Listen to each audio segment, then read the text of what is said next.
Special delivery. Yay, from the UK to me in Japan. I was not planning on making a video today, but I did notice that I haven't put one up for like 2 months or something, so might as well be this one. This just, I don't know when it was delivered, but I found it in the mailbox. And my wife's not home, so I don't have to explain to her why I have another Bible being delivered. I think that's ironic, you know, because we should have transparency in our marriages about how we spend our money and stuff like that. And we do, but at the same time, it's like, it's fine. Just, we don't have to have the conversation. So everybody's happy. I don't know. If you know what I'm talking about, you know. Otherwise, you can judge me. That's cool too. You might not be that wrong. So speaking of judging me, I don't have anything to cut this. So I'm just going to do one of these things. I have a better camera, but this one that I'm using now, it's easier to use. Believe it or not, I do some editing sometimes. The editing stuff, so I'm just gonna go with it. I don't have a lot of time to do this video, so we'll see how it goes. This is bittersweet. I'm very happy to get this, and I have been looking forward to it, but not as much as I was looking forward to the yellow one, that I was one of the most vocal proponents of, like, bring out the yellow one. And I know not everybody likes it, but it's like, you know, if you want it, you want it. And somehow I missed out on it. It went so fast. I actually woke up, it's really strange, I woke up really early in the morning and I thought, I gotta check the Allan website or the Bible's Direct, and it was too late. It was gone fast. So I'm still hoping that one day I'll be able to get a yellow one, but in the meantime, here is the Allan NASB R1 PBS, not to be confused with PBS. Yeah, or PB&J. New American Standard Bible, Reader's Reference Edition, Petrol, Blue, Goatskin, Silverline. Okay. And my wife is texting me, so hold on. She was texting me to tell me that my daughter is eating French fries again. So, these things are important to know about. And, you know, it's very cute. So here we go. Same box. It does say, I guess here it doesn't say first edition, but it will in the Bible, presumably. So that increases the demand now and then down the road. I also have the 32 GSM. This is 36 GSM paper, so a bit more opaque and a bit easier to turn, I think. If you're nice, maybe I'll go grab the 32 for a super quick comparison. And if my wife stops texting me, that will be good too. No, I'm glad she texts me, but I'm just gonna ignore her for a few minutes. Sorry, wife. Not really ignoring her. Just talking stuff. Okay, so some people love this color, some people hate it. It's kind of this, I don't know, it's blue, but it's kind of got some gray and green undertones, I guess you could say. I don't really know what petrol means, because petrol is like, what, gasoline? Gasoline is yellow, so why is this petrol blue? Someone explain it to me. Let's give it a sniff test. Yes, it passes the sniff test with flying colors. Well, whatever color this is. Okay, now it's a silver line, so that makes it special because this is the first petrol with silver gilding. One thing that I'm quite happy about is the ribbons are not baby blue. Also, well, the spine is looking good. Let's see, let's open it up. Okay, the liner is Merava calfskin. So these are basically the same as the last round of NASB readers. But I do like this liner a lot. It's got some definition to it, you know, some wrinkly goodness. And it's basically exactly the same color, but there's a tiny bit of contrast. I always prefer a little bit more contrast in the liner, but you know, you do what you can. So this was 215 pounds. I believe they charged an extra 15 pounds for the 2 first editions because they can, you know, and I don't blame them. It's free market, so do what you gotta do. And if you don't like it, don't buy it. So there's that. All right, end sheet is kind of a navy blue, I guess you'd say. Let me use both hands to get these ribbons out. I don't know what color this is, but these ribbons, I really prefer it to baby blue. It's funny because one of my favorite Bibles I have is a rebind, And it has baby blue ribbons and a baby blue liner. And normally I just don't like that color for, well, certainly not for my Bibles, but in general, I don't really like it. But for some reason, I think with that Bible, just because it's so weird, not weird, unusual looking, it works for me anyway. So there's the whatever color these ribbons are, ribbons. And let me close it again, see how they are installed. It looks like they are installed okay. Not perfectly, but pretty close actually. So a lot of times, if I can get some focus, I don't know if I can or not, they'll be kind of twisted here, but you can give them a little tug, just a little gentle tug, and they'll straighten out. So we're good with the ribbons, no problems there really. Okay, so I don't know, you probably know the drill by now. 36 GSM. This is a goat skin, as it says here. Not the Highland goat skin that Charfleet uses. This is done by Youngblood, Royal Youngblood in the Netherlands, the printing and the binding, as it says here. And it says Allan First Edition, those words that some of us are very excited about and others maybe not. I collected, I don't know. I bought my first Allan and it wasn't probably 6 months, maybe it was 6 months or so after that I found out what First Edition even means. I had no idea. But it just means it's the first time they've printed this particular colorway. So I don't know. Anyway, it makes them more valuable. So as you can see, or maybe you can't, I'll zoom in a tad. The opacity is pretty good. There's no line matching on these, so that's a bit of a bummer. But right now, the 95 large print ultra thin NASB, it's hard to find a good one besides this that has, you know, all the references and doesn't have poor paper. So you can see here, again, hopefully it's focused. I'm not going to keep zooming in and out, but it says NASB large print ultra thin reference edition, updated edition, la la la. So at the moment, the best version of that, and you pay for it, you can get is this one from Allan, because it's printed in the Netherlands on acid-free paper by Royal Youngblood. As you can see, the art gilt is blue under silver. I like it a lot. I like red under silver as well, but you know, for this particular Bible, I like it the way it is. It's fantastic. And I don't know, like this has the whole reference suite and footnotes. And Zondervan's printed some really nice 95s recently, but I believe it's only 1/7 of the translator's notes are included, and that's so frustrating to me because I consider it a part of the translation. You know, the translators made the notes. You know, like let's say there are 10 people arguing about how to translate a verse, and 4 of them want to translate it one way and 6 want to go the other way. Well, they put the one that the 6 people put here, and then in the translator's notes, the dissenting part is going to be saying, oh, you could translate this, or that kind of thing, right?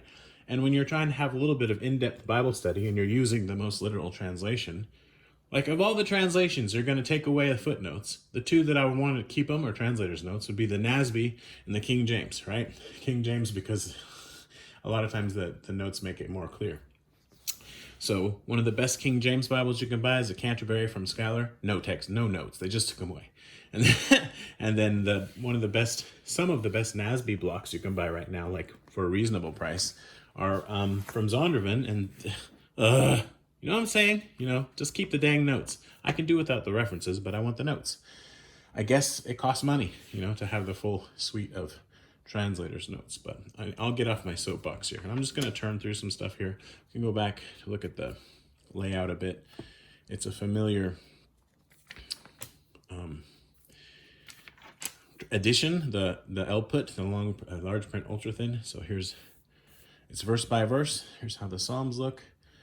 There are a lot of lines where there's just 1 or 2 words, and I didn't used to notice that kind of thing, but then I met people like Johnny Mac who whine about it, and started noticing, you know, like the number of words per line, or, you know, the fact that it'll be like la-da-da-da-da, la-da-da-da-da-da. And so, you know, most of the time when I'm reading, I try to kind of get involved with the content more and not so much the layout, but there are moments where it's like, oh, come on, you know what I mean? But good luck finding the perfect Bible.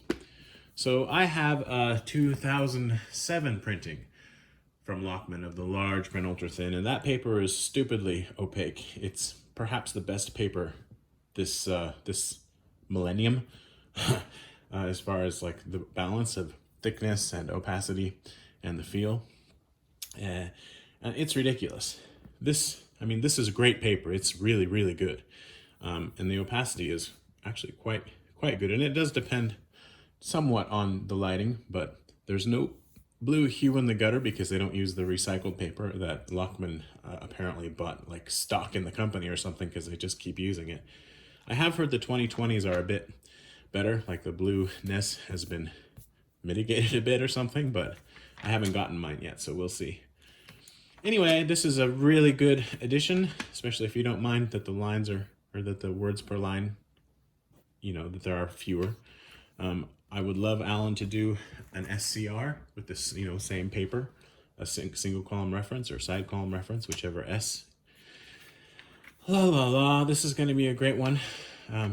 For study, I will almost certainly never mark in this Bible. I have so many Bibles I already mark in, some wide margins especially. This is for when I just want to sit down and enjoy basically what comes down to a luxury Bible reading experience, but it's kind of like when I'm reading the Bible, I like to be reminded that this isn't just a book. This isn't just not that I need to be reminded, but it helps. It actually makes me want to pick up the book and read it because it's like, oh, wow, this is so nice. And like, if you're going to have a nice binding on a book, it should be, the Bible. So that's why I have one or two like this. Okay, good concordance. Let's see if I can remember. I'll say it's, I can't remember, dang it. It's around 70 pages. Is it 60? I'm going to go with 66. But it does have, despite being only 66 pages, quite a lot of references. You've got names and, common words with more than a few.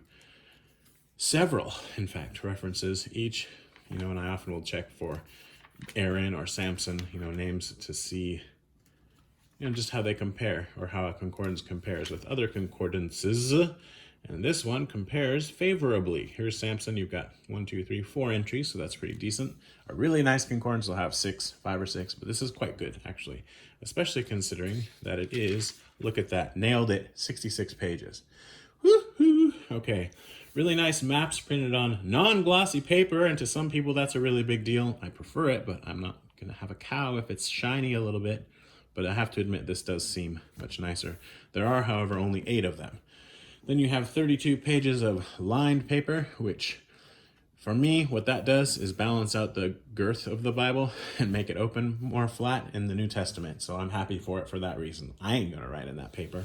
I just don't see that ever happening. And my daughters better not either when I leave them this Bible. Okay, so I don't know, that's the Bible. I'll stick the ribbons in where I usually put them, and you can see how it looks. Then I'll grab the 32 GSM, I think it's also a first edition, Petrol, which is a little different. And we'll compare them, and then I'll be done. All right, the video's fairly long already, so I might as well just do this on camera. When I put the ribbons in, where you want to put them is obviously up to you. But the way that I do it is I make sure that there's a little bit, especially if they're long enough, and it seems that these are, I make sure that there's a little bit of extra at the top, like this. And then I very carefully, these are double-sided satin Beresfords, by the way, 10 millimeter. Such a nerd. Put this side, this less long side in the gutter, so that if I'm going out to the corner to pull the Bible open, the slightly longer bit is used to open it, but it doesn't actually matter because the ribbons are long enough. So I just like them to look uniform when the Bible's closed, so they're all pointing in the same direction, but that's kind of not necessary. It's just one of my many quirks. So I try to get it in there, and the ribbon has been folded where it was tucked in the Bible, so I want that fold to be in the gutter when I close the Bible so that it can kind of naturally iron it out, flatten it out. Having some troubles with this. Okay. And so I always put the ribbons, pretty much always if there are 3, one in the concordance, one at the beginning of the New Testament, and one in at the beginning of Proverbs. And then if I'm using a particular Bible, let's say to read through the New Testament or something like that, then I'll use the ribbons to mark my place. But if I'm just kind of using it once in a while for comparison, or I want to just get it out because I think, oh wow, that is a great Bible, I'd like to read from it, I basically don't mess with the ribbons. They're just there seriously as a decoration. So, but I really do appreciate them, and I often will change them if I don't like them, not necessarily in an Allan, although I am changing one just because something to do. So then back to Proverbs, which I basically read Proverbs every day, like the chapter that corresponds to the day of the month. But sometimes I'll skip a day and spend more time in Psalms or something like that. It just depends. But where am I? Talking and doing things at the same time. Not my specialty, not my forte. And yet here we are. That's kind of what this video is, isn't it? Probably explains why my videos are, twice as long as they need to be or longer. But this is my style, man.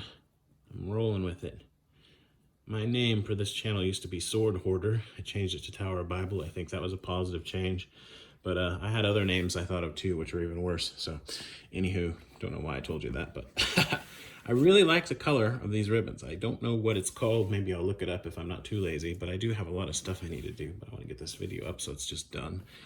Whatever color that is really nice. I think it adds a lot to the overall presentation of this Bible. I much prefer it to the baby blue, which I'm about to show you. And I was starting to say, it's good to leave a little extra at the top so that the ribbons aren't pulling on the paper and potentially damaging it. And that's what I do. I tend to try to, especially with this Bible, which I didn't really talk about, has a, I don't know if they call it a semi-up or not. They probably do, but it's basically, yeah, a very generous semi-yap. Okay, so got your spine. Obviously, you don't want to stand a Bible like this up on the shelf. You want to lay it down like that. Another thing, little hint, really best not to stack leather Bibles on each other without something in between them, because the leather can interact in ways that don't please you, right? Because they use dye on the leather. I mean, I personally have never seen a petrol blue goat. To be fair, their hair is what gives them the color, but I've never seen a petrol blue goat skin either when I was skinning goats back in the day. So maybe they make them special where this came from. But in any case, yeah, it's better to put them on like one shelf each if you can do that. But a simple solution I've found is I just get a piece of paper just the right size. You can use scissors to make it just the right size. And then I just put a sheet of paper in between the Bibles where they're stacked, and that pretty much seems to solve the problem. But I have one Bible, really special one, and I got a really good deal on it because the person who had it before had it stacked with another one, and the other one kind of sucked the dye out of it or something, and so it has like these marks on it where the dye has just kind of gone away. So I fixed it to the best of my ability with some oil, or I don't even remember what I used, but anywho, that's just a little tip for free. Let me go get that other Bible so that I can make my life more complicated and difficult. All right, so I've noticed something straight away. Here's the box that this one came in, and here is the box for the 32 GSM. So yellowed a bit on the label, but it says right on the label, first edition. So that's interesting. That's a thing for comparison. Now open it up, and the leather is quite different as well. So lots of differences, it turns out. Ew. Okay, so here's the baby blue ribbons I mentioned, and I think it won't show up in the video, how horrible they are. I'm kidding, they're not horrible, it's just not my preference. Okay, so this one is gold on the spine. It's obviously thinner. It's going to be the same footprint. Let me see if I can get them lined up here. Okay, that's how they look. Both of them are printed and bound by Royal Youngblood in the Netherlands. A little bit different font used there on the spine. So that's a quick way to recognize the 32 GSM, I reckon. I think when they went to 36 GSM, I'm not 100%, but I think they switched to the all caps. You can look at the leather. This one's a lot more, I don't know what the word is, pebbly, I guess. There's more texture to it. This one's a bit smoother. See that? Just the grain isn't as deep, and I don't know if that's just my addition or if that's this round. Actually, I'm not sure. I do know the liner is different on these. I don't remember what liner this is. Maybe some kind of a calfskin, but this new liner is definitely superior. It's more like, you know, leathery. It's got more character, grain to it, but there's nothing wrong with this one. And this one does have the advantage of having a bit more contrast, I would say. Anyway, these are not major details that you need to know about. It's red under gold. I guess I didn't really show you the gold on the outside too much. There it is. You can compare that as well. The yap is the same. It's a generous semi-yap. And when they say generous, it actually means it. Although I don't know if they say it, but I do. I'm saying it on their behalf. And this was supposed to be basically like new in box when I bought it. I found something straight away though that's a bit shocking, and I'll show you that. There is a line. You don't need to know all these things, but okay, hold on. What am I trying to do here? What am I trying to show you? Just the look of it, right? It's the same text block, right? Just 32 GSM instead of 36 GSM. So the paper is not as dense, is what that means. Fewer grams per square meter. Pretty sure I got that right. Feel free to correct me. Another thing is these corners are not great at all. They're very young bloody. They look like Skylar corners, but the new ones have very nice corners. They're properly, so come on, give me some love here, camera. These cameras are properly pleated, as you can see, really nice. I mean, corners aren't everything, but it's a thing. It is one thing, and you look at them when the Bible's open, so it's nice when they're nice, and these aren't. But whatever, you get over it. This is great for carry, really nice size and weight. Obviously that one's gonna be heavier because every page is a bit heavier. What else did I want to show you? Just compare the opacity. I think there's a noticeable difference. Some people say that it's not that noticeable. I call it a sling blade. Some people call it a Kaiser blade, but I call it a sling blade. Anyway, let's see. Wow, look at that. Jeremiah. Okay, and I'll zoom in a bit for you. I might even focus if you're lucky. And let's see. It's not exactly the same text, but it's the same layout. Good enough. Which one of these Bibles would you rather read from? For my money, I'm going with this one. But this one's going to be more expensive because it's been out of print longer, and they don't even make 32 GSM ones anymore. And to be fair, this opacity is still good. It's just not as good as the 36 GSM. It's noticeable, but it's not like jumping out at you. But it's definitely this. When I look at this, I'm like, yeah, that's not bad. Then I look at this and it makes it seem even nicer. Okay, so I think that's everything, maybe. I just was going to mention that I was looking at this Bible after I got it, and I paid a pretty penny. And I noticed that there was something right here. You can't even see it, right? But I wondered what it was. Thought maybe it was like one little page sticking out. Let me zoom out a bit. And I discovered that I can't multitask. And I also discovered, where is it? That, if I can find the dumb thing, there was a page I want to show you and not just tell you, but it really is hard to find. Well, especially when I'm talking at the same time. Where are you? Where are you? Come to daddy. Ripped page. Oops, I told you. Spoilers. So there's a page that had a slight rip in it. I guess supposedly it just happened when they were printing it and they caught it somehow and used, professional book tape, book repair tape. And now I can't find the dumb thing. This is ridiculous. Okay. Just a minute. Well, I said a minute, but it was a second for you, right? Anyway, Psalm 119. Of course it would be Psalm 119. You can't even hardly see it, but if you get right up, you can see a bit of discoloration. And that's a piece of tape where they've repaired a tiny little rip. And there's even a token hair, like a little tiny fuzz. It's probably off of fabric or something. I have no idea. But the seller and the person he bought it from claimed that they hadn't even noticed it, and it was something that Allan did, and that's just one of those things I have no way of knowing. So that's how that is. Anyway, this Bible, the new one, getting back to the original focus. There we go. I'm talking to myself and to the camera. It seems to be pretty well centered. Got the silver gilt line around, and it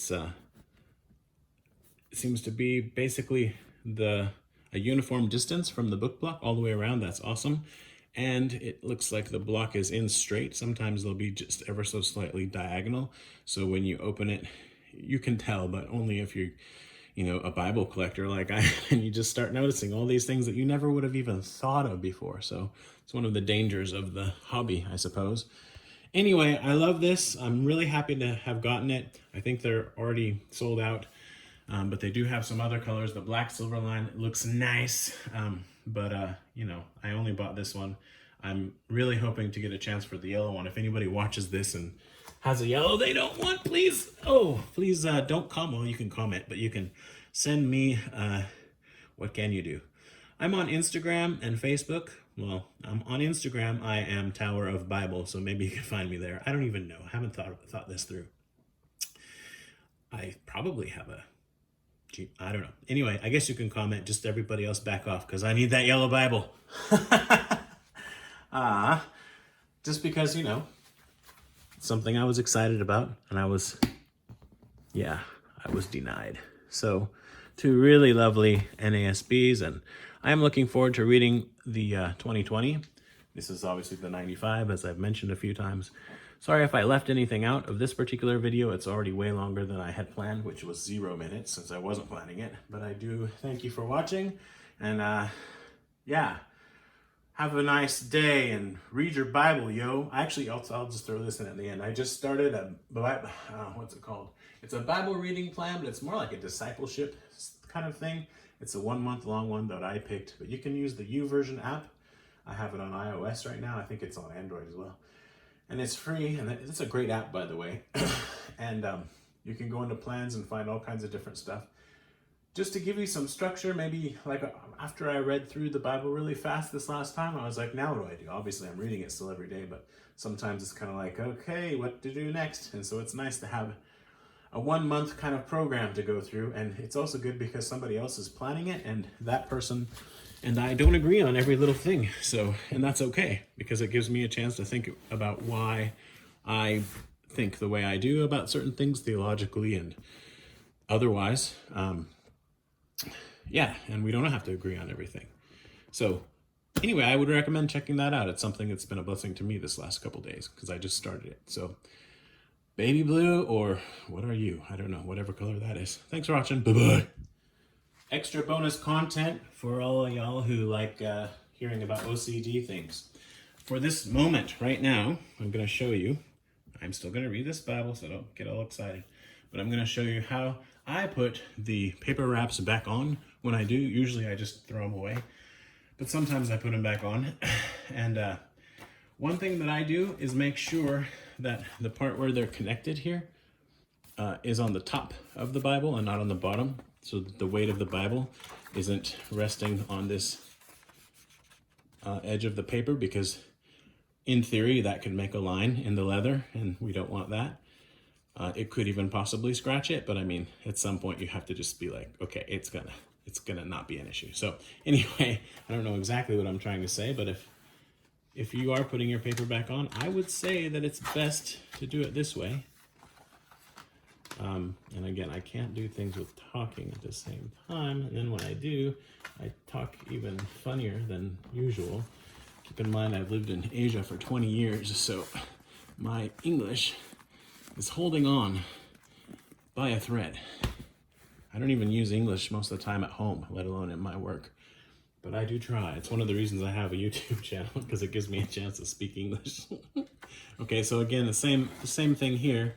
And you get the... It's better to start on this side because you can kind of bend it a bit. And you want to be careful doing this, obviously, because it's kind of ironic if you're trying to keep your Bible super nice, right? So you put the wraps back on it to maybe train the app a bit more or whatever. And in doing that, you damage it, right? That's a bad kind of irony. We don't want that. I still remember what the word irony means, so that's good. Another thing, really silly thing, but if you manage to notice, the flap of the paper is pointing this way, and I'm putting this over the top going the same direction so that it doesn't run into it. It's just one less thing I have to deal with when I'm doing it. And these actually weren't wrapped that tightly, so they didn't really train the yap at all. And I'm not gonna fuss with that too much at the moment, but anyway, there you go, freshly wrapped. I never put the ribbons back in. I actually don't like having the ribbons tucked because over time they do leave a mark on the paper, but you know, this is fresh off the presses, so I don't think it's an issue. Okay, I love you, bye.